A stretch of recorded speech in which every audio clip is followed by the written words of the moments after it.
ꯃꯌꯥꯝꯕꯨ ꯑꯍꯥꯟꯕꯃꯛꯇꯗ ꯍꯦꯂꯤ ꯃꯩꯁꯅꯥꯝꯅ ꯇꯔꯥꯝꯅ ꯑꯣꯛꯆꯕꯒ ꯂꯣꯏꯅꯅ ꯈꯨꯔꯨꯝꯖꯔꯤ꯫ ꯃꯌꯥꯝꯗ ꯇꯥꯍꯟꯖꯔꯤꯕ ꯋꯥꯔꯤ ꯑꯁꯤꯒꯤ ꯃꯃꯤꯡ ꯅꯤꯡꯉꯣꯜ꯫ ꯋꯥꯔꯤ ꯑꯁꯤꯕꯨ ꯏꯕꯤꯔꯛꯄꯅ ꯁꯥꯟꯇꯤꯔꯥꯅꯤ꯫ ꯋꯥꯔꯤ ꯑꯁꯤ ꯃꯌꯥꯝ ꯄꯨꯟꯅ ꯇꯥꯃꯤꯟꯅꯔꯁꯤ꯫ ꯈꯨꯜ ꯑꯃꯗꯅꯤ꯫ ꯈꯨꯜ ꯑꯁꯤꯗ ꯃꯇꯩ ꯃꯅꯥꯎ ꯑꯅꯤꯈꯛ ꯂꯩꯔꯝꯃꯤ꯫ ꯅꯨꯄꯥ ꯑꯁꯤꯒꯤ ꯃꯃꯤꯡꯅ ꯇꯣꯝꯕ ꯑꯗꯨꯒ ꯅꯨꯄꯤ ꯑꯁꯤꯒꯤ ꯃꯃꯤꯡꯅ ꯊꯔꯣ ꯀꯧꯔꯝꯃꯤ꯫ ꯃꯈꯣꯏ ꯑꯅꯤꯒꯤ ꯃꯆꯥ 4 ꯂꯩꯔꯝꯃꯤ꯫ 3 ꯑꯃꯅ ꯅꯨꯄꯤ ꯉꯥꯛꯇꯅꯤ ꯑꯗꯨꯒ ꯑꯃꯅ ꯅꯨꯄꯥꯅꯤ꯫ ꯃꯆꯥ ꯑꯍꯜ ꯑꯗꯨꯒꯤ ꯃꯃꯤꯡꯅ ꯂꯥꯏꯖ ꯀꯧꯔꯝꯃꯤ꯫ ꯑꯅꯤꯁꯨꯕ ꯑꯁꯤꯅ ꯅꯨꯄꯥꯅꯤ, ꯃꯥꯒꯤ ꯃꯃꯤꯡꯅ ꯊꯧꯕ ꯀꯧꯔꯝꯃꯤ꯫ ꯑꯍꯨꯝꯁꯨꯕꯤ ꯑꯗꯨꯒꯤ ꯃꯃꯤꯡꯅ ꯂꯥꯡꯂꯦꯟ ꯀꯧꯔꯝꯃꯤ꯫ ꯈ꯭ꯋꯥꯏꯗꯒꯤ ꯑꯇꯣꯝꯕꯤ ꯃꯔꯤꯁꯨꯕꯤ ꯑꯗꯨꯒꯤ ꯃꯃꯤꯡꯅ ꯁꯅꯥꯇꯣꯝꯕꯤ ꯀꯧꯔꯝꯃꯤ꯫ ꯑꯌꯨꯛꯀꯤ ꯃꯇꯝꯅꯤ꯫ ꯇꯣꯝꯕ ꯑꯃꯗꯤ ꯊꯔꯣ ꯏꯪꯈꯣꯜ ꯁꯨꯅ ꯁꯨꯅ ꯋꯥꯔꯤ ꯁꯥꯟꯅꯗꯨꯅ ꯂꯩꯔꯝꯃꯤ꯫ ꯃꯥꯒꯤ ꯅꯨꯄꯥ ꯇꯣꯝꯕꯅ, "ꯍꯟꯗꯛꯇꯤ ꯏꯪꯈꯣꯜꯁꯦ ꯏꯐ ꯐꯗꯦ, ꯀꯩꯗꯧꯔꯕꯅꯣ ꯈꯪꯗꯦ꯫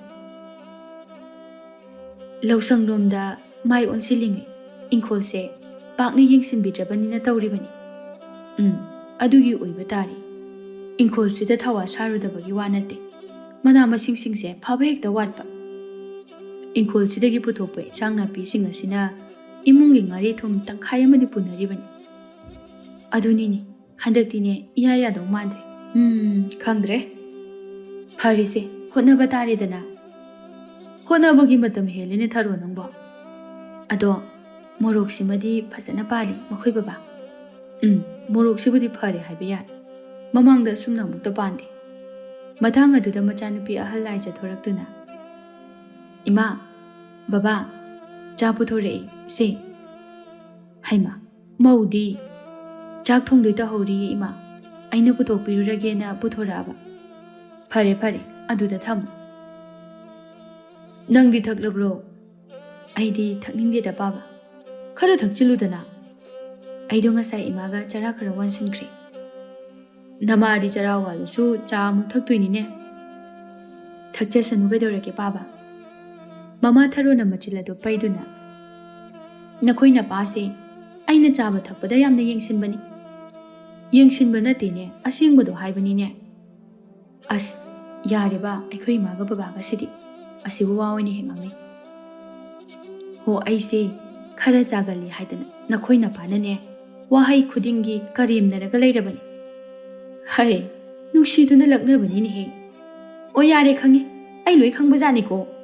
ꯃꯃꯥꯒꯤ ꯃꯇꯧꯗꯨꯗ ꯂꯥꯏꯖ ꯅꯣꯛꯐꯦꯠ ꯇꯧꯅ ꯌꯦꯡꯗꯨꯅ ꯂꯩ꯫ ꯃꯄꯨꯔꯣꯏꯕ ꯇꯣꯝꯕꯁꯨ ꯅꯣꯛꯇꯨꯅ, "ꯑꯁꯤꯕꯨ ꯊꯑꯣꯏꯅ ꯋꯥ ꯑꯣꯏꯅ ꯇꯧꯏꯅꯦ ꯃꯁꯤ ꯅꯨꯄꯤꯁꯦ." "ꯑꯩꯁꯦ ꯈꯔ ꯆꯥꯒꯜꯂꯤ ꯈꯪꯅ ꯈꯪꯅ ꯃꯈꯣꯏ ꯕꯕꯥꯅ ꯂꯧꯔꯛꯈꯤꯕ ꯅꯠꯇ꯭ꯔꯣ?" "ꯍꯣꯏꯅꯦ, ꯃꯥꯅꯤꯅꯦ." "ꯑꯗꯨꯅꯤ, ꯑꯗꯨꯒ ꯍꯧꯖꯤꯛꯅ ꯋꯥꯍꯩ ꯈꯨꯗꯤꯡꯒꯤ ꯄꯟꯕ." "ꯋꯥꯍꯩ ꯈꯨꯗꯤꯡꯒꯤ ꯄꯟꯕ ꯅꯠꯇꯦꯅꯦ ꯅꯪꯕꯣ." "ꯑꯣꯏꯔꯝꯃꯔꯣꯏ ꯌꯥꯝꯅ." "ꯑꯩꯁꯨ ꯅꯪ ꯆꯥꯒꯜꯂꯤ ꯈꯪꯗꯅ ꯃꯌꯥꯝ ꯃꯌꯥꯝ ꯄꯤꯖꯔꯤꯗꯨꯗꯤ." "ꯌꯥꯝ ꯄꯤꯖꯔꯝꯃꯅꯤ." "ꯄꯤꯖꯩ ꯀꯩꯅꯣ, ꯈꯪꯉꯦ ꯌꯥꯔꯦ." "ꯊꯔꯣ, ꯑꯩ ꯅꯪꯒꯤ ꯄꯦꯟꯅꯕ ꯌꯥꯝꯅꯗꯤ ꯄꯤꯖꯕꯅꯤꯀꯣ." ꯃꯆꯥꯅꯨꯄꯤ ꯂꯥꯏꯖꯅ, "ꯌꯥꯔꯦ ꯌꯥꯔꯦ, ꯇꯣꯛꯑꯣꯀꯣ ꯑꯅꯤꯃꯛ, ꯑꯩꯁꯨ ꯏꯟꯁꯥꯡ ꯁꯦꯝꯕ ꯈꯔ ꯌꯥꯎꯔꯨꯈꯤꯒꯦ." "ꯍꯣꯏ ꯍꯣꯏ, ꯌꯥꯎꯁꯤꯜꯂꯨꯆꯣ ꯌꯥꯎꯁꯤꯜꯂꯨꯆꯣ, ꯃꯧꯗꯣ ꯃꯇꯣꯝ ꯇꯧꯕ ꯋꯥꯅꯤ." "ꯍꯣꯏ ꯃꯥ." ꯃꯆꯥꯅꯨꯄꯤ ꯂꯥꯏꯖꯁꯨ ꯃꯃꯥ ꯃꯄꯥꯒꯤ ꯃꯇꯧ ꯑꯗꯨ ꯉꯥꯏꯍꯥꯛ ꯌꯦꯡꯂꯝꯂꯒ ꯆꯪꯈ꯭ꯔꯦ꯫ ꯊꯔꯣ ꯃꯄꯨꯔꯣꯏꯕꯗ ꯑꯣꯟꯁꯤꯟꯗꯨꯅ, "ꯃꯈꯣꯏ ꯕꯕꯥ." "ꯀꯩꯗꯧꯔꯒꯦ?" "ꯅꯆꯥꯅꯨꯄꯤꯁꯦ." "ꯏꯆꯥꯅꯨꯄꯤꯁꯦ ꯀꯩꯗꯧꯔꯒꯦ?" "ꯅꯆꯥꯅꯨꯄꯤꯁꯦ ꯂꯤꯔꯦꯅꯦꯍꯦ." "ꯍꯣꯏꯅꯦꯍꯦ, ꯑꯩꯒꯤ ꯏꯆꯥꯅꯨꯄꯤꯁꯤ ꯂꯤꯔꯦꯀꯣ, ꯃꯤꯠꯁꯤꯗꯗꯤ ꯑꯉꯥꯡꯅꯤ ꯁꯤꯇꯅꯤ ꯈꯜꯂꯤꯕ." "ꯃꯗꯨ ꯌꯥꯕ ꯅꯠꯇꯦ ꯃꯈꯣꯏ ꯕꯕꯥ." "ꯍꯣꯏꯅꯦ, ꯑꯩꯁꯨ ꯈꯪꯉꯤꯅꯦ." ꯃꯅꯥꯎ ꯅꯨꯄꯤ ꯑꯅꯤꯃꯛꯇꯤ ꯂꯣꯏꯅ ꯂꯨꯍꯣꯡꯈ꯭ꯔꯦ, ꯌꯨꯝꯅꯥꯛ ꯁꯥꯒꯩ ꯑꯣꯟꯈ꯭ꯔꯦ꯫ ꯃꯅꯥꯎ ꯅꯨꯄꯥ ꯑꯃ ꯂꯩꯕ ꯑꯁꯤꯁꯨ ꯍꯣꯡꯂꯦ, ꯃꯇꯣꯝꯇꯅꯤ ꯉꯥꯏꯔꯤꯕꯁꯦ꯫ ꯏꯃꯨꯡ ꯑꯁꯤꯒꯤ ꯑꯃꯗꯤ ꯃꯌꯥꯝꯁꯤꯒꯤ ꯑꯋꯥ ꯑꯅꯥ ꯍꯦꯛ ꯌꯦꯡꯂꯤꯉꯩꯗ ꯏꯆꯥꯁꯦ ꯃꯌꯨꯝ ꯄꯥꯟꯕ ꯀꯥꯎꯕꯅꯤꯅꯦꯍꯦ꯫ "ꯃꯥꯅꯤ, ꯃꯃꯥ ꯃꯄꯥ ꯑꯣꯏꯔꯤꯕ ꯑꯩꯈꯣꯏꯒꯤ ꯑꯋꯥꯕ ꯎꯔꯤꯉꯩꯗꯅꯤ꯫ ꯅꯆꯥꯅꯨꯄꯤꯁꯦ ꯃꯥꯅ ꯃꯇꯦꯡ ꯄꯥꯡꯕꯅ ꯉꯁꯤ ꯑꯩꯈꯣꯏꯅ ꯈꯔ ꯁꯥꯐꯅ ꯍꯤꯡꯕ ꯉꯝꯂꯤꯕꯅꯤ꯫ ꯑꯗꯣ ꯁꯨꯃꯥꯏꯅ ꯁꯨꯝ ꯊꯝꯕꯗꯤ ꯌꯥꯔꯣꯏꯅꯦ." ꯁꯨꯝ ꯂꯩꯔꯕꯗꯤꯅꯦ ꯃꯌꯨꯝ ꯄꯥꯟꯗꯅ ꯂꯩꯈꯤꯕ ꯇꯥꯔꯦ." "ꯃꯥꯒꯤ ꯈꯪꯅ ꯆꯥꯟꯅꯕꯒ ꯑꯃꯠꯇ ꯂꯩꯇꯕ ꯖꯥꯠꯂꯣ?" "ꯂꯩꯔꯝꯒꯗꯕ ꯃꯥꯟꯗꯦꯕ ꯃꯈꯣꯏ ꯕꯕꯥ." "ꯂꯩꯔꯝꯗꯧ ꯃꯥꯟꯗꯦꯕ." "ꯂꯩꯔꯝꯃꯣꯏ." "ꯑꯗꯨꯗꯤ ꯀꯝꯗꯧꯅꯤ?" "ꯑꯩꯈꯣꯏꯅ ꯑꯃ ꯁꯦꯝꯕꯤꯔꯁꯤ." "ꯃꯗꯨꯕꯨ ꯌꯥꯒꯗ꯭ꯔꯣ?" "ꯌꯥꯗ꯭ꯔꯗꯤ ꯀꯩꯅꯣ ꯃꯈꯣꯏ ꯕꯕꯥ, Mana yaraktradi. Mana yade haidana. Nachanupi sumai sum lehelese haibro. Mayum pantau matamdana imungi khalingaida palhaudrabanina. Haujikti matam helabanina masu paninglamlar. Adubu paningde haidana pandabadi yar. Mani thar. Aikhoina kalingaida magi mafam chaba ama yengtaba yaro. Aduni. Aikhoi leitraga mana karamna hinghogani khanbada. Wakhalse wadaba ngamde. Adugi budi mopa nupa su leirisi imau nupi su leiri. Makoi thoina phataba mi amta nate ni he. Makoi baba phaba phatabagi wa ngak chu nate aina haise. Makoi su yum palabani. Macha masu yaurakani. Yumbana madalakani. Aduna icha nupi se yengsinba sangadaba nate. Hayengwai khatna jainaba haibase tamba ngamba nate. Matamduda mabu themjinbinanaba kanamta leiro. Aduna luhongbiba asina phagadawribani. Nupa phaba mayenglaga. Phare phare. Nupa do nangna thiro ko nangna nupini. Hoi adubudi ai tawragi. Haujikne aphaba nupa thiba yamna warabani ko. Phangnida. Mapal thongdana aphaba saba manungdana karino kainom hekta tawba. Magi nupi tharona. Aigi icha nupi asuk phari sidi sidabu phattaba nupa thungba hongnabro soidana aphaba thungani. Taibangi lonchat amadi leibani. Kari lonchat. Aphabaga phattabaga thungba haidan. Hera makhoi baba. Aina haibadi Matei Manao animakse ama natraga amadi nakal amada khajiktang oirasu adum soiradabani. Ho adudine mi ani punsilaga hingminarabadi kharadi thokpa tare. Hoine adusu chumine. Itomta hingdamdabadi yadabanina ko. Aduni mi ani hingminarabanina animaki khara yani yanaba chatpa taredana. Asi matang simadi nangna khara chumehe. Makhoi baba wakhaldo aphaba ngakta khanbiyu. Aphaba soidana oigani. Phattaba sungkan khanbigani. Ho. Ado losinaba tawrasiro. Nang hana changamo. Ai ngahak leikhige. Punna changasi kaino. Hayengdine labukta mu chatkani. Aduna sangaroi. Imai pema thabak sibu nongmada pulap suba yabagi mawangda. Yare. Nang changamo.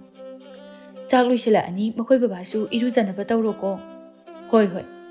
Tharo ingkholomdagi mayumlomda changkhre. Thawbagi nupi sanare mapanda thoglaktuna. Ima chak loire thirora. Ima di matang chana ingkholdagi kare edana. Kari insang thongi. Panama irolaga nga ama tawre ima. Is onthokna hawrani da tawrido tinga yoli. Hoi ima yam hawdoini. Ado chak thirora. Thiro charasi. Hoi ima thiruragi adudi. Wado hairaga sanare changkhige tawi. Manem tharona khangduna. Ngaiko sanare. Sanare su changge tawrambadu leptuna. Kai haige ima. Nang babado ingkholda leihobani. Thoasi haibaga yahaude. Nangna chak loire iruja thona amta hairamu. Hoi ma. Sanare makugi manakta chatki tharo momo nokna mamong nupida yengduna. Onthokna nungsikre aigi imausi. Ichagi nungsibana ama imaugi nungsibana ama haibadun. Laijagi mama tharo machanupida yum pananabagi wa haudoklami tharona. Kaino nangna phiron mayam ama chingthoktana tawriduba. Chingthokpa nati ima suruba mayamdu thupchinbani. Adudi imagi su khara yaurangani. Imagi de aina imagi kada thanamabani. O phare. Tharo su machanupigi manakta phamtharei. Ima se ichaga wari imta sage tawbani. Kai wari no ima. Nangbu karamba nupa mawang pamge. Kaigino ima. Karamba nupa makhalda lainingeba. Imabu aine he pama nupa dubu piba ngamdawribra. Ngamdadi kaino aise namani ni he. Ichana pama nupa duda nakhuthil. Ta'o ima pige. Aikhoi ma sidiba. Asengbani ni he ima na hairise. Yareba ima. Ima hauji nang luhongnaba nupa thiba haurabani. Kaino ima na ngasai de hairi mayam sibo asengbaro. Mani ima na ngasai de hairise asengbado ngaktani. Yare taningde ko ima. Taningdaba yaroi ni he. Nayum pandana adumna sum leiba yaroi. Kana haino ima. Kana amtana haiba nati ima na hairin. Mi mayam ama yum pandana leinarisidi. Makoina mayum pandana leibudo madukhakni. Nangna urise. Makoina waribududi uba nate. Waba haibabu kaino ima. Yum palaga hektamak nungaibasu nate. Awaba nungaiba haibasidi punsigi machatni. Nate nangbu hanurakanda kanana seba tawbidoino. Thawbusu leiri sanaresu leiri sidi. O nangna kallingai phana nungsinana leiminaramlabasu. Nangna ahal matam oiraklaba matamda makoina seba tawningdrabadi kamai tawba. Adumainasu phattana khangano sanare phataba maunate. Hai phattana khanbagi wa nate ne. Sum thoklabadi sini imana haise. Matamduda thokpa malakcharani. Thokpa malakpa nate. Yum palaga icha isu pokhauba haibasina. Khwaidagi pharabani. Ahal oiraba kanda makoina seba tawgadoribani. Tawdaba phattaba mayam ama leirisina kamai tawba. Yum palasu pandrasu khetnade. Palaga icha singaduna thina tawbibaduna hena thamoi soani. Aduna ne nangna ngamnanaba yetpani dana. Ngamnaba yetpagi nati ima asengbado haibani. Aigi icha khai loina pharisina kamai tawba. Icha nupasu phai imausu phai. Nangsu nacha poknaga aigi icha se pharoi. Hayengwai ahal oiraga aikoi seba tawroidaba potni haibase hana khangloidana. Afaba ngakta khangadoribani. Afaba ngakta tambini. Icha ama phananaba semba haibase aikhoigi ithau nine ithau. Yare to aikok yam ngawri ima. Ima di nang luhongdaba yaroi hairisini ko. Kaino ima na isa swam yum palhaningi sibo. Palhaningdadi kaino nang se laisabi nine laisabi. Aidi paningdaba. Ngaiko. Nang na aduk yamna paningdrisina karike. Khangde paningde ima. Baba amadi yum se thatoklaga chatningde. Nakhoina waraga leibado ayengba ngamoi. Aina mateng pangduna leibasina wakhal khara nungai. Adumna sum khanjilaga leiba yaro. Nopa nupasu thabak kana sunomdana hotnaridana. Aikhoi lei. Aikhoina kalingai ngamnanaba hotnagai. Nangna adumaina sum leiradi. Nang babaga aigase hena nungairaroi. Ima. Nang imana hairisi yaune. Imana hairisi nangi phananabani. Asuk liraba aina yum pandoisibo. Madugiti kaimta khalun. Mi liraga mayam ama panarisidi nangna ahanbasu nate. Laija khumde tumina lei. Mama tharodu makhadaduna hairai. Ichadi lijai haibagi wani. Ichagi phajabadi mayeng tadena. Angang amanasu henba ngamba nate. Khange ma. Ai haraunaba amukne tawsanaranu. Haima. Tawsinnaba nate ni he. Asengbado haibani ni nangbo. Khul lekai sida nang se phajabada maming chaliba natro. Yariba ima. Ado kamai tawseba luhongbase. Imana phani haibado adum tawro. Tharo momo nokna. Hoi. Wado hairamlaga tharo machanupigi manaktagi thoglai. Magi nupa tombagi manakta changlai. Tomba magi nupi ubada. Luhongbagi wa hodokani haina changkibadubu nachanupina kari hairage. Yara amaroine. Makhoi babagi wakhal phatana hana khanbado tawranu haiba natro aina. Ho adoboba nachanupina kari hairage ba. Ho ahanbadadi yaramdiye. Adudagidi ne aina phasana haibadagidi yare. Asengbarani nangna hairisiba. Asengba natradi kaino. Ish onthokna nungairida tawrise. O makhoi baba khakta natiye aisuni yamna nungairise. Phare. Hojikti yara abanina nupa afaba mathiba hawrone. Aidi haure na hana. Onthokna thuna nupabu phangabo. Phangdeda kaino phadekta phangba yabro. Khara kupna thikige amta. Aduni. Asoiba amatta lehenba yaba nati. O leheloi. Kak thillaga thiga dawribani. Phare. Ichana yarakpasimu harauba leitre. Aisuni matam kharagi matungdadi laijasu mayam changduna luhongbiri. Ma chatkibada mayam asi nungaiba haibadudi oinade. Sanarai mapuroibada yengduna. Inama leitabase ihang hangbagumna wakhase nungaifam khangde. Aisunini. Ichido aikhoigidamukta yamna wajaraklabani. Aidi yumsida adum leihaningbani. Madu yaba natene. Nushi haiduna sum phajalaga thamba yaba nate. Aisu khangiba sum nungaitabagi haibai wani. Sanare kai haige. Ima baba se yam luna tawbiyu ko. Aibu thajabidabra. Thajai. Thajaraga adumaina kai ki hairiba. Hairini dasu. Ima baba se ꯑꯩꯒꯤ ꯍꯦꯛ ꯄꯣꯛꯆꯕ ꯏꯃꯥ ꯏꯄꯥꯅꯤ ꯍꯥꯏꯅ ꯑꯩꯅ ꯈꯜꯂꯤꯕꯅꯤ꯫ ꯃꯗꯣ ꯑꯩꯁꯨ ꯈꯪꯉꯤꯅꯦꯍꯦ꯫ ꯐꯔꯦꯁꯦ, ꯑꯩ ꯆꯥꯛ ꯊꯣꯡꯅꯅꯕ ꯇꯧꯔꯨꯈꯤꯒꯦ꯫ ꯀꯔꯤ ꯏꯟꯁꯥꯡ ꯊꯣꯡꯒꯦ ꯍꯥꯏꯅꯣ? ꯀꯥꯡꯁꯣꯏꯒꯤ ꯃꯌꯥꯜ ꯈꯔ ꯂꯩꯍꯧꯋꯦ, ꯑꯗꯨ ꯍꯦꯛꯇ ꯊꯣꯡꯖꯤꯜꯂꯒꯦ꯫ ꯍꯣꯏ ꯍꯣꯏ, ꯑꯆꯝꯕ ꯆꯥꯕꯅ ꯍꯦꯟꯅ ꯐꯩ꯫ ꯏꯁꯥꯁꯦ ꯈꯔ ꯅꯨꯡꯉꯥꯏꯅꯦꯍꯦ꯫ ꯊꯣꯡꯉꯨꯔꯒꯦ꯫ ꯃꯇꯝ ꯈꯔꯒꯤ ꯃꯇꯨꯡꯗꯅꯤ ꯅꯤꯡꯉꯣꯜꯁꯤꯡꯒꯤ ꯅꯤꯡꯉꯣꯜ ꯆꯥꯛꯀꯧꯕ ꯃꯇꯝꯁꯨ ꯌꯧꯁꯤꯜꯂꯛꯂꯤ꯫ ꯅꯤꯡꯉꯣꯜꯁꯤꯡ ꯑꯃꯗꯤ ꯃꯕꯨꯡ ꯃꯧꯄ꯭ꯋꯥ ꯑꯣꯏꯕꯁꯤꯡꯒꯤ ꯈ꯭ꯋꯥꯏꯗꯒꯤ ꯍꯔꯥꯎꯕ ꯃꯇꯝ ꯑꯗꯨꯅꯤ ꯅꯤꯡꯉꯣꯜ ꯆꯥꯛꯀꯧꯕ꯫ ꯅꯤꯡꯉꯣꯜ ꯑꯣꯏꯕꯤꯁꯤꯡꯅ ꯑꯃꯨꯛꯀ ꯍꯦꯟꯅ ꯃꯄꯨꯛꯅꯤꯡ ꯂꯥꯡꯕ ꯍꯔꯥꯎꯕ ꯃꯇꯝꯅꯤ꯫ ꯅꯨꯡꯊꯤꯜꯒꯤ ꯃꯇꯝꯅꯤ꯫ ꯇꯣꯝꯕ ꯁꯨꯃꯥꯡ ꯑꯗꯨꯗ ꯁꯤꯡ ꯃꯆꯥ ꯃꯆꯥ ꯈꯔ ꯈꯥꯏꯗꯨꯅ ꯂꯩ꯫ ꯃꯆꯥꯅꯨꯄꯥ ꯊꯧꯕꯁꯨ ꯊꯣꯡꯒꯥꯜꯂꯣꯝꯗꯒꯤ ꯆꯪꯂꯛꯏ꯫ ꯃꯄꯥꯅ ꯁꯤꯡ ꯈꯥꯏꯗꯨꯅ ꯂꯩꯔꯝꯕꯗꯨ ꯎꯕꯗ, "ꯕꯥꯕꯥ, ꯀꯩꯅꯣ ꯇꯧꯏꯗꯨꯕꯣ?" "ꯁꯤꯡ ꯃꯆꯥꯁꯤꯡꯁꯦ ꯈꯔ ꯈꯥꯏꯗꯣꯛꯄꯅꯤꯗ." "ꯑꯁ, ꯑꯍꯜꯊꯪꯗ ꯅꯈ꯭ꯋꯥꯡ ꯅꯥꯅꯅꯕ ꯑꯩ ꯇꯧꯒꯦ ꯄꯥꯕꯁꯦ." ꯇꯧꯔꯣ ꯁꯦ." ꯊꯧꯕꯅ ꯑꯣꯏꯅ ꯃꯍꯨꯠ ꯁꯤꯟꯗꯨꯅ ꯁꯤꯡ ꯑꯗꯨ ꯈꯥꯏꯔꯝꯃꯤ꯫ ꯇꯣꯝꯕꯅ ꯃꯈꯥ ꯇꯥꯗꯨꯅ, "ꯆꯥꯛꯀꯧꯕꯁꯨ ꯀꯨꯏꯗ꯭ꯔꯦ.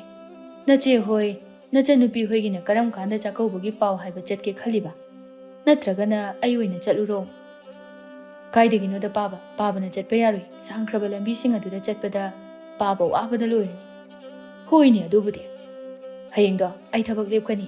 ꯍꯌꯦꯡ ꯑꯣꯏꯅ ꯑꯗꯨꯝ ꯆꯠꯂꯨꯔꯒꯦ." ꯍꯣꯏ. ꯅꯪꯅ ꯐꯒꯗꯕꯗꯣ ꯇꯧꯔꯣ." "ꯕꯥꯕꯥ, ꯅꯨꯡꯁꯥꯁꯤꯁꯨ ꯌꯥꯝꯅ ꯁꯥꯏ. ꯃꯥꯡꯒꯣꯜꯗ ꯐꯝꯂꯒ ꯄꯣꯊꯥꯔꯨꯔꯣ.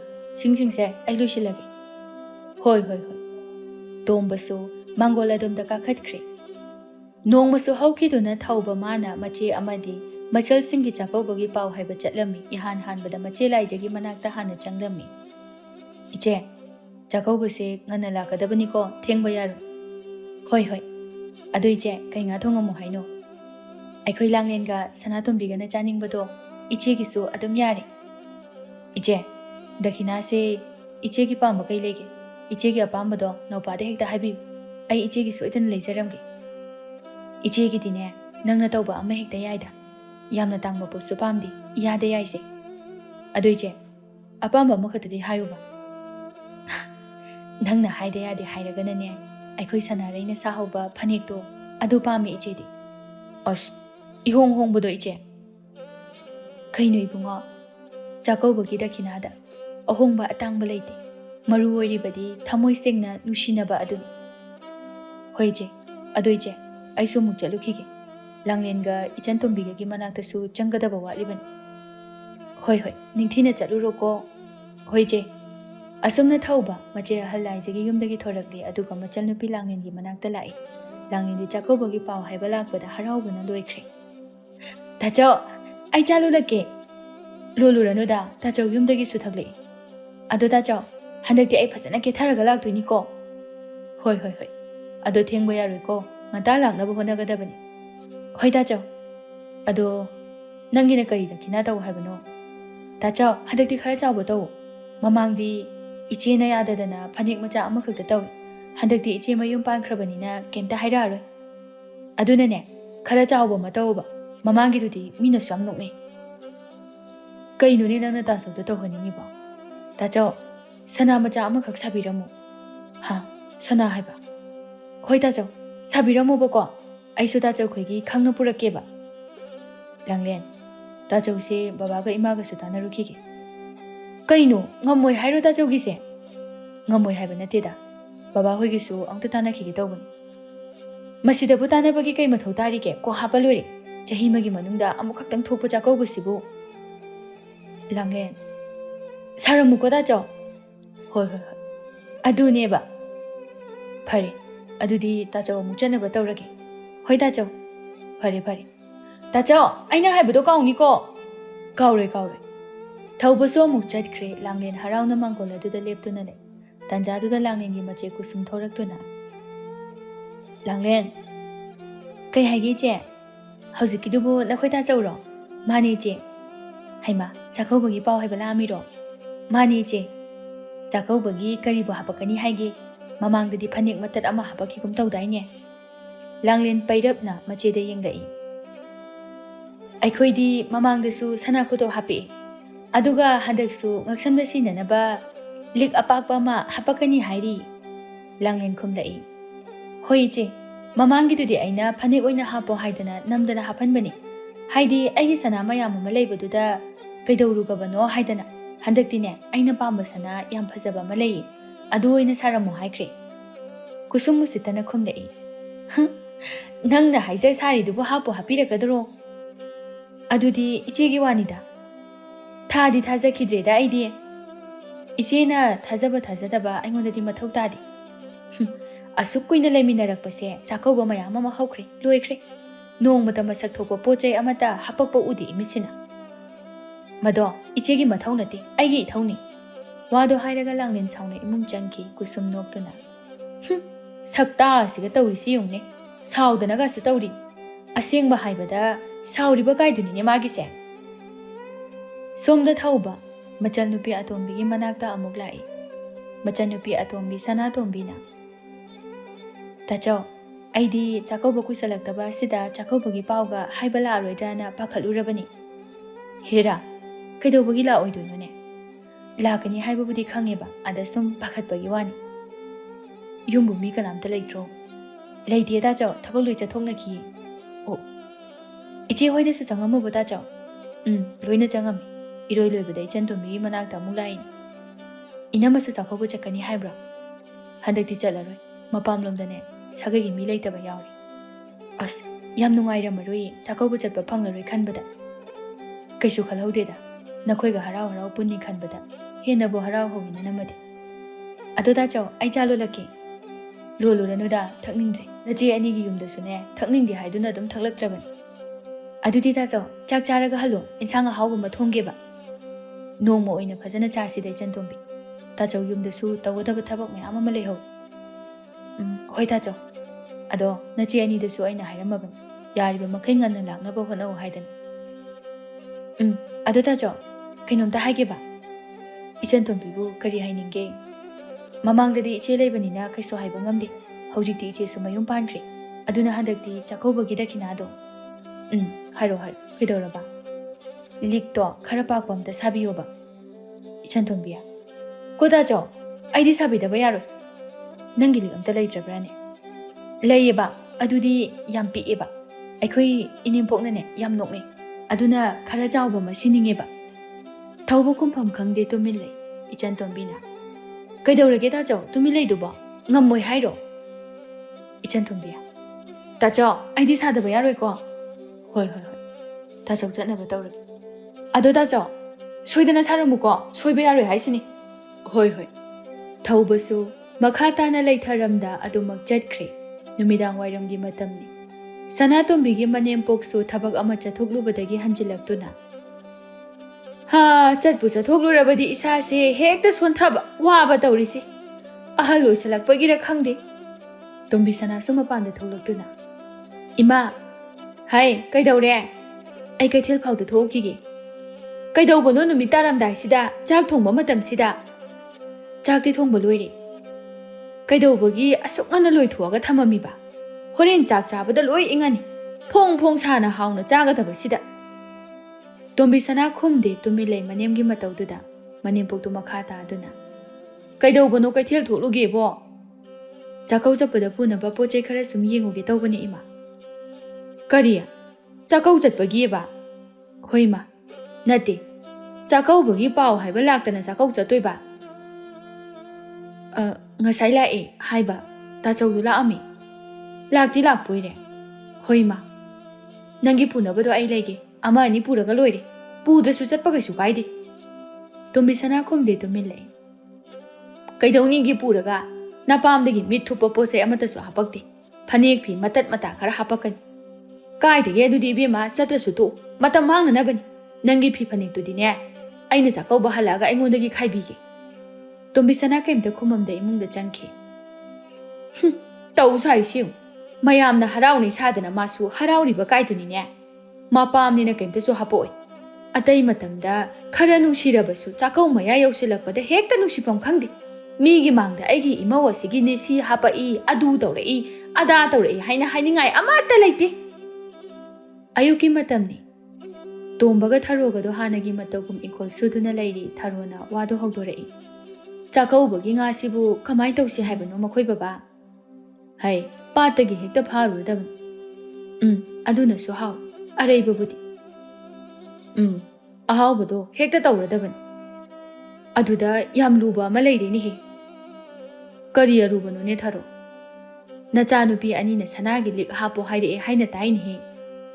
Haima, aingonda di bungo na haide da.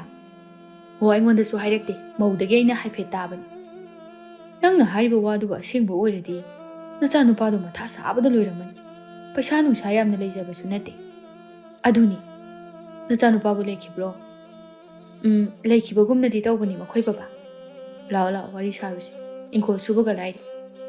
Hoi hoi. Asumna Matei Manao anido inko lomdaki yumlomda changai. Mapurui ba tombana. Chalo, nachanupa kauthoro. Tharo imong changai mamong nupi sanare do onsenduna. Bema, ibungo lekhibro. Laibani ima. Nang baba na amta lao thoro o hai. Amta kauthoro. Hoi ma. Sanare makhoi ka da changlaktuna. Tamo.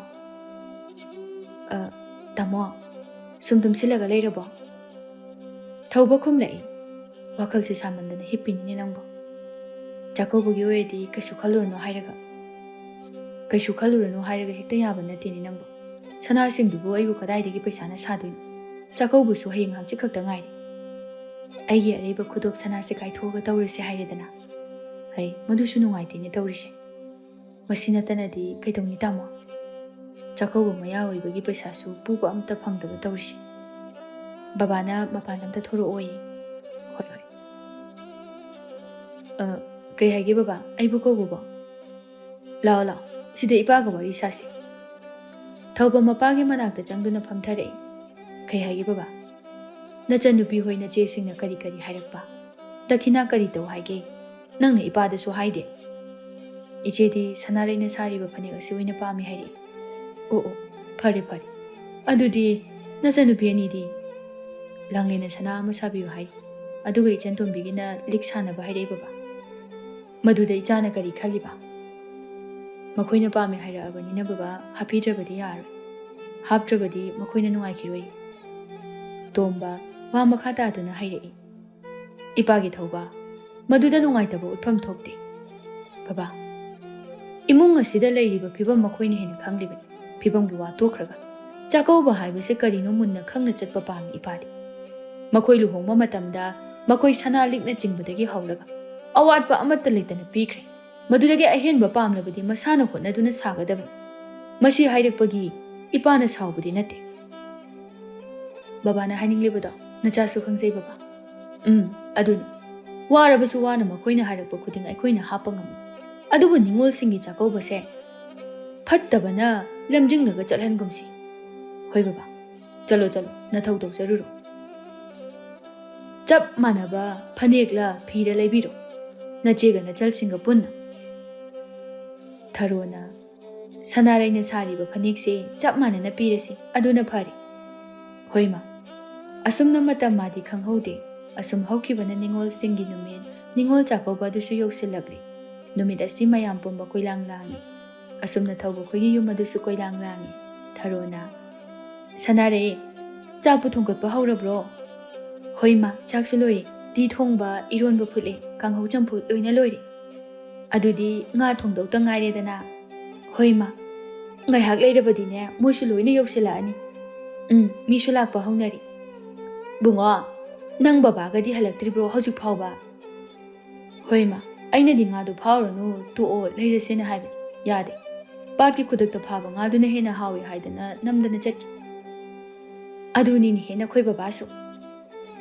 Aduga hojik pausu halakti. Nga gamta phadraba jalo ayan sai phauda chatlaga yengugi. Hoima. Adumna hainaringai mapa macha adu changai. Haima. Hainaringai sida makhoidi lakpu laedana. Tombana. Midi lakpu bu haunare ni. Aduni aikhoidi ne nakhoi halaktaba sida nga phadrabra haidana pakhat urabani. Phare phare achauba ani phare. Ima tu silairi. As onthokna chawkhreda sidia. Sanare harauna. Haima. Phiding ga chongaga onthokna hawkhrani Thauba mabada onsinduna. Baba irururo nga sei semagi. Hoi. Thauba magi nupido onsinduna. Kaino sem saba haururo nga thongadabani. Hoi tamo. Sanare imung changkhre tharo nga duda yengduna. Ngasigi nga sidi imagi thamoy ase onthokna penkreda. Ngayhaki matungdadi ningolsingsu loina yaurakli thaubaga tombaga thongaldagi harau harau okluri. Langlena macheda onsinduna. Iche, nangdi yumpanbasine henabu nasak phajathoi. Hauraba nangi haunabido amo. Haurakpagi nati chumdrane tombisana aina haise. Mani je yai. Masimasu taurisi yenguni. Asengmani jehan yam phajathoi bo. Ai haraubana loireko. Thaubasu thoklaktuna. Nga thongbasu loidori. Chaklambana loiramani. Lamde da tacho tamna dum thongo. Ibunga tamna dum thongo da. Hoije. Ado tacho. Aigi likto amda yenge ba. Haima. Nangi sura. Aisu tacho da sana saw haikibani. Je aisu aiga manaramina. Thauba kaimda khumda tumile langlena. Kaidawrage tacho. Yenge hairaga tumile iduna. Tombaga tharoga su thoklaktuna. Kaidawrage chasingbo. Kaishu tawdida baba. Tachauda sana yengena hairambani. Kai sana nune. Chakaubagida khinaoina aina sana sabiyo haikibani. Aikhoe tombigina lik haiki hai. Adu yenge tawbani baba. Tombi sanana.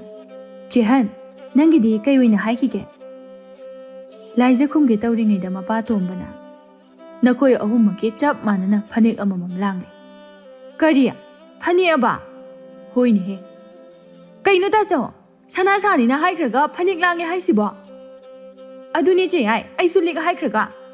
Aikhoina ngamjaba khara aduni aikhoina langlibase. As aduni yaruida baba. Hai. Yadaba yarui noibo. Chakauba numit asida harau harau leisiko. Kaidinu de ima. Yarui lik haikraga. Sumai tawdu eredi chakauba amda lakjaramoidabani. Atombiya. Aduni haise. Sana saoni haikraga. Tachobu hoi hairaga jakhiba natro. Thawbadi khumpham khangde tumile laijana. Yarisi. Nakhoi anisu aikhoi humgi phane amamam pini hairisidi. Iche, phanik de agi mayam le. Aduni aigi su le. Ado hauji kaidausi haibano. Ha. Ima akhoi di khangde. Sana budradi haloi. Hai. Aina hapoi haina hapjibani. Nakhoi kaidaugi haibano. Baba. Aina amadi ichanupana. Nakhoigi namana namana. Nakhoigi damakta nungshina langliba khara asina nakhoina pendragadi. Hankhrabasu yare. Chakauba haibase kainu munna khanglaga lao. Wado haraga tomba sauna imung chanki langlen sauna. Phare. Yumda hankhige ba ai. Aduni je ai. Laijana Manao nupi anibu wakhal tanana ba hairai. Langlen tombisana. Kainu nakhoi anina tawrisibo. Iche akhoi chalage. Hai. Chatpa chattaba haibadudi nakhoigi apambani. Ichena thingba ngamba nate. Adubu ichegi wase dako. Ichedi halloi. Harau harau ima baba amadi nakhoigi tachawa siga. Harau harau chak chaminaduna. Makhoina aigidamak nungsina tambirakpa khudoladu lauduna. Makhoida aina thamoi sengna. Yaifam mangol piramduna tapna chatkani. Anima khumde tumilai. Chakauba haibase nakhoi anina khangdre. Imung asigi phibamsu nakhoina khangdrab. Nakhoi imung asidagi haukibani.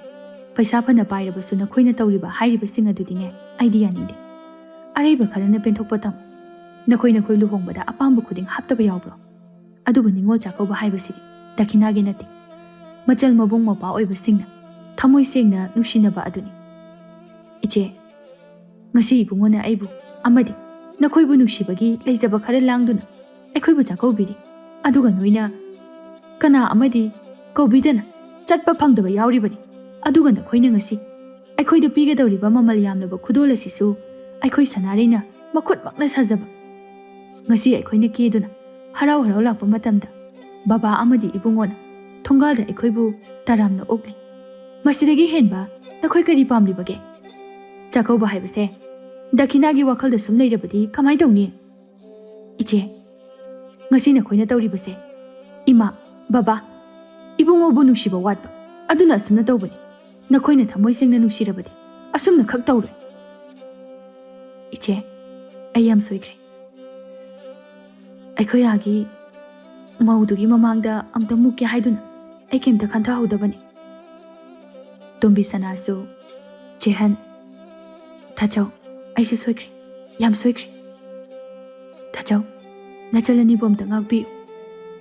Yengoi ꯇꯥꯆꯧꯗꯤ ꯀꯩꯁꯨ ꯁꯥꯎꯗꯦ ꯅꯈꯣꯏꯗꯁꯨ ꯋꯥꯔꯧꯕ ꯊꯝꯗꯦ ꯆꯥꯛꯀꯧꯕ ꯅꯨꯃꯤꯠ ꯅꯠꯇ꯭ꯔꯒꯁꯨ ꯇꯥꯆꯧꯅꯅꯦ ꯉꯝꯂꯕ ꯀꯥꯟꯗ ꯏꯆꯜ ꯑꯅꯤꯒꯤ ꯁꯅꯥ ꯁꯥꯕꯤꯗꯣꯏꯅꯤ ꯇꯥꯆꯧ ꯂꯥꯡꯂꯦꯟꯒ ꯇꯣꯝꯕꯤ ꯁꯅꯥꯒꯗꯨ ꯃꯈꯣꯏꯒꯤ ꯇꯥꯆꯧꯕꯨ ꯀꯣꯟꯗꯨꯅ ꯀꯞꯄꯤ ꯂꯥꯏꯖꯅ ꯑꯗꯨꯅꯤꯗꯅ ꯑꯩꯒꯤ ꯏꯅꯥꯎꯁꯤꯡꯁꯤꯗꯤ ꯏꯆꯦ ꯆꯠꯂꯣ ꯆꯠꯂꯣ ꯅꯈꯣꯏ ꯕꯕꯥꯗꯁꯨ ꯁꯣꯏꯈ꯭ꯔꯦ ꯂꯥꯟꯈ꯭ꯔꯦ ꯍꯥꯏꯔꯨꯔꯣ ꯍꯣꯏ ꯏꯆꯦ ꯑꯅꯤꯃꯛ ꯏꯃꯨꯡ ꯆꯪꯈꯤ ꯂꯥꯏꯖ ꯃꯧꯄꯥ ꯅꯨꯄꯥꯗ ꯑꯣꯟꯁꯤꯟꯗꯨꯅ ꯊꯧꯕ ꯅꯪ ꯀꯩꯁꯨ ꯈꯟꯒꯅꯨꯀꯣ ꯑꯄꯪꯕ ꯅꯆꯜ ꯉꯥꯛꯇꯅꯤ ꯈꯜꯂꯨ ꯍꯣꯏ ꯏꯆꯦ ꯑꯩ ꯀꯩꯁꯨ ꯈꯟꯗꯤꯌꯦ ꯂꯥꯛꯑꯣ ꯂꯥꯛꯑꯣ ꯆꯥꯛ ꯊꯤꯅꯅꯕ ꯇꯧꯔꯨꯔꯁꯤ ꯆꯥꯛ ꯌꯥꯝ ꯂꯥꯝꯃꯤ ꯍꯣꯏ ꯏꯆꯦ ꯂꯥꯡꯂꯦꯟꯒ ꯇꯣꯝꯕꯤ ꯁꯅꯥꯒꯁꯨ ꯃꯃꯥꯒ ꯃꯄꯥꯒꯗ ꯁꯣꯏꯈ꯭ꯔꯦ ꯂꯥꯟꯈ꯭ꯔꯦ ꯃꯈꯣꯏꯕꯨ ꯉꯥꯛꯄꯤꯌꯨ ꯍꯥꯏꯅ ꯍꯥꯏꯖꯔꯝꯃꯤ ꯇꯣꯝꯕꯁꯨ ꯁꯥꯎꯕ ꯅꯠꯇꯦ ꯊꯑꯣꯏꯅ ꯁꯥꯎꯁꯤꯟꯅꯕꯅꯤ ꯃꯆꯥꯁꯤꯡꯕꯨ ꯋꯥꯈꯜ ꯇꯥꯅꯅꯕꯅꯤ ꯍꯥꯏꯗꯨꯅ ꯑꯗꯨꯅ ꯃꯆꯥꯁꯤꯡꯅ ꯍꯔꯥꯎ ꯍꯔꯥꯎ ꯍꯥꯏꯕꯗ ꯌꯥꯔꯝꯃꯤ ꯑꯁꯨꯝꯅ ꯍꯔꯥꯎ ꯍꯔꯥꯎ ꯃꯌꯥꯝ ꯄꯨꯟꯅ ꯆꯥꯛ ꯆꯥꯃꯤꯟꯅꯔꯤ ꯅꯣꯛ ꯅꯣꯛꯇꯨꯅ ꯃꯗꯨꯒꯤ ꯃꯇꯨꯡꯗ ꯃꯈꯣꯏꯒꯤꯗꯃꯛ ꯅꯨꯡꯁꯤꯅ ꯂꯥꯡꯖꯕ ꯈꯔꯗꯨ